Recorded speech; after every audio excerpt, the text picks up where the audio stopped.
If I could buy a house before I turn 30, yes, I would become an e-girl. Is what I would like to say, but I have a lot of concerns. Like, what does being an e-girl entail?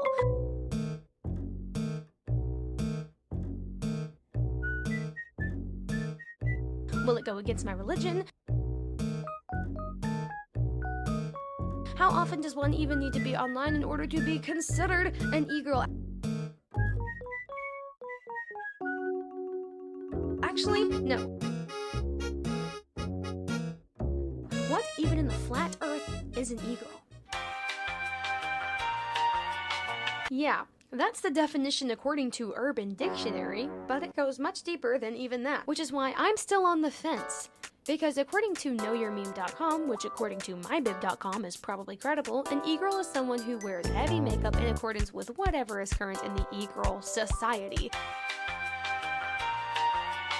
I don't know why makeup is the crucial component in this, but most sources agree that it is. She also has to be clinically online, especially in the scene of TikTok and / or Tumblr.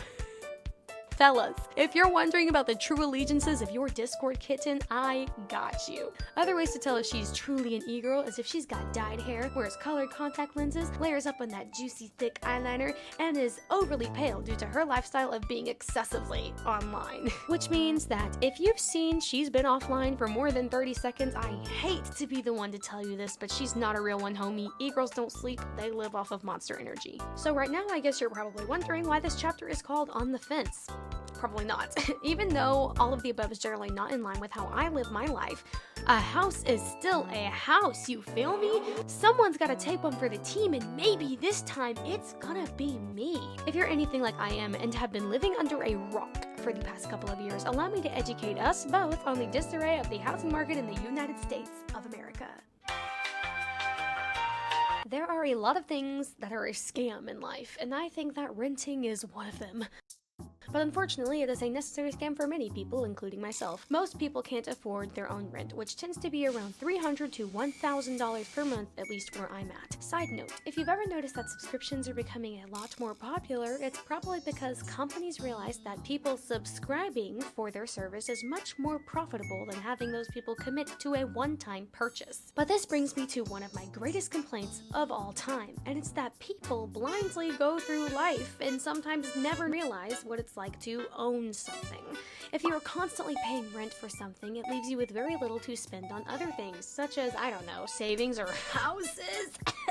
People who make a lot of money rely on you, the common man, to stay trapped in a cycle of spending your money on necessities or really well-advertised luxuries that only they can supply, a lot of the time anyways. Of course, buying a house is a huge investment, which requires time and savings, but here's the sad reality: people don't have the unlimited time or money which is needed to get a house nowadays, at least speaking from the lower to middle class standpoint. Back in the 1960s, it was technically possible for a single person, one person, to afford a house on their own. Loans were also generally much cheaper back then, and they tried to make them cheaper, and there were also programs to help people in service, such as veterans, find a home, which today is literally insane and impossible because the cost of living has increased almost too much to bear. Whereas the cost of a home used to be around 3 times the amount of a single American's average salary, now that has doubled and costs nearly 6 times, if not 8 times the amount of an American salary.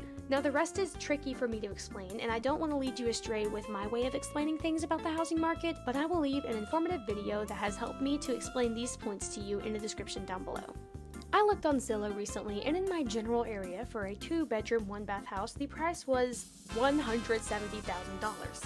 Now granted, I did find a 3-bedroom, 1-bath house for just almost a measly $70K, but it was such a run-down home in a terrible location that even I wouldn't want to live in it, and trust me, I have lived in some pretty shabby places throughout my years. This is kind of some dated information, but I want to put it into some perspective. As of 2024, most American families brought home around $83,730 per year, and on the grander side, we're looking at $121,000 per year. And that sounds like a lot, but But bringing that to scale, we can see that's hardly enough to purchase any of the cheaper houses from before. But say you did. Say you got that extra raise, girl boss, and you just brought home that $170,000 per year. That doesn't take into account your tax bracket, your groceries, utilities, pets, children's, doctor's visits, insurance, vehicle maintenance, and don't even get me started on property tax. Too late, I already got myself started on property tax. I hate it. If you don't know about property tax, allow me to explain, because this I am well acquainted with. Unlike the housing market, that part never ceases to confuse me.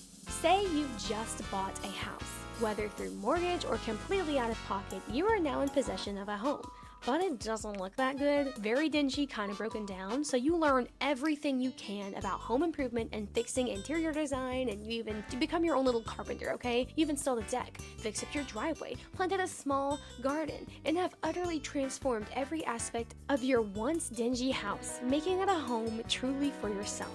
You did all of the work, no one else by the way, but eventually you'll realize that that doesn't matter. Your property taxes just skyrocketed because even though the house you purchased is legally yours and you did all the work to make it beautiful, you still have to pay taxes based on the current value of your house. So if you do anything to make your house's value increase, your subscription to owning a house, make that make sense, goes up.